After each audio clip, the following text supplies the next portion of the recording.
Okay, so when I was a little girl, my great grandmother, and people probably don't know this, and I'm gonna say it now. This gonna be the first time I probably said this. When I was a little girl, my great grandmother used to ask me questions, like random questions. She would throw it out there to see what type of person I was, like how my soul was. And so she randomly would ask me this one particular question a lot. She would say, "What's the most important thing to you?" And even at like 8 years old, I'd be like, "Money." She asked me this when I was 11. I said, "Money." She asked me when I turned 14. I said, "Money." So one day when I was like 16 years old, she was like, "Let me explain something to you." She said, "I've been asking you this question over the years, and you always say money." She said, "Money is nothing." And I was like, "What? What are you talking about? We need money to live. We need money to breathe. Money is mandatory. Money is important.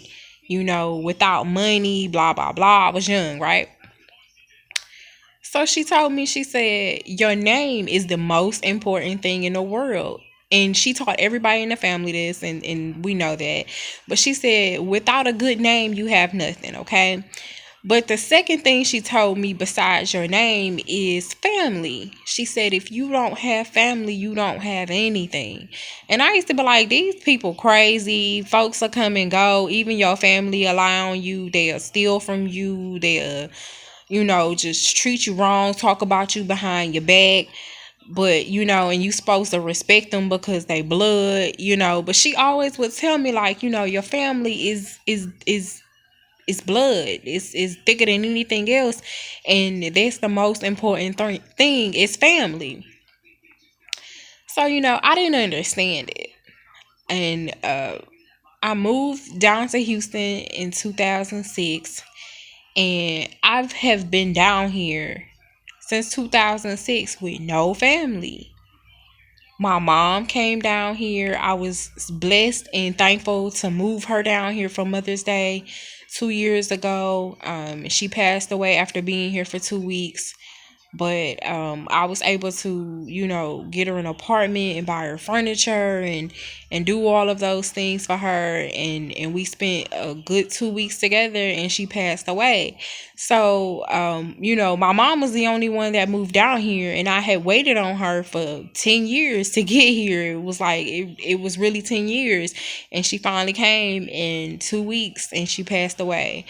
So, having said that, you guys, if you follow me, you know my story partially in my backdrop or whatever.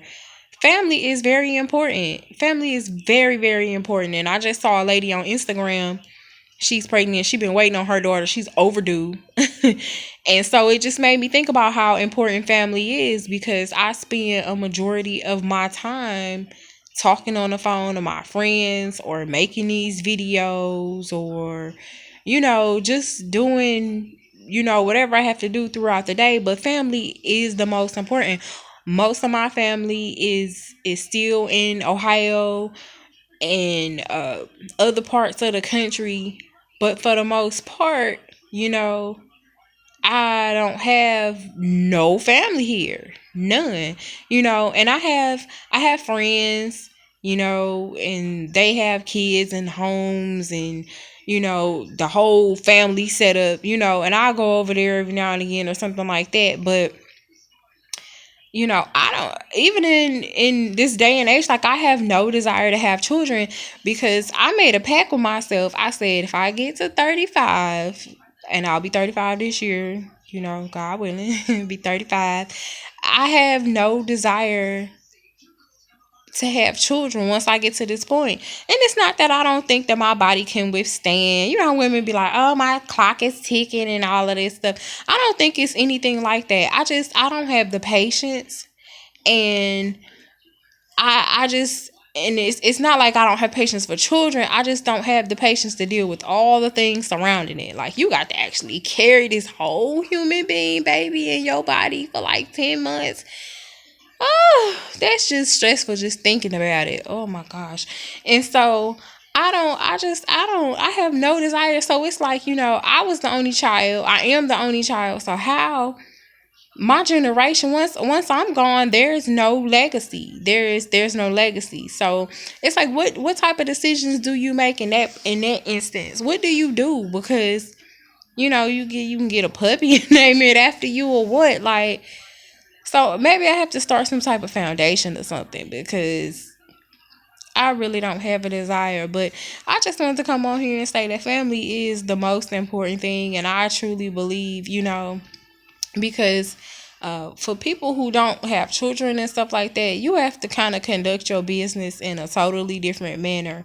And I'm talking about things like, writing your will out and making sure it's established with the state. So, because once you die, you don't have no say so. You can't come back and tell people you want your casket this color, or you want to be buried this way, or, things like that. So, you have to think about those kind of things. And I was talking to somebody that's close to me before, and he was saying he don't have no life insurance and stuff like that. Like, you don't have no kids and you older. Like, how do you not have, how can you leave that deed up to somebody else to make the decisions and do those type of things?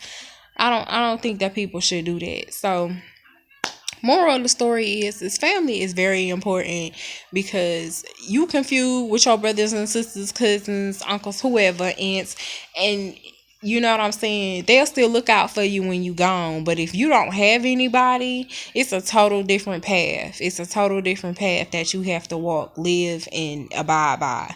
So family is very, very important. That's the moral of the story, because they gonna look out for you when nobody else will, or they supposed to. Maybe you the person in the family that look out for people. Who knows? You know. But that's all I had to say. So it's so crazy out here in the streets, because it's 420 and people smoking, and they all out there driving all reckless and stuff. So it's a mess out there right now. But y'all have a good evening. Family is important, and that's all I want to say. Peace and blessings.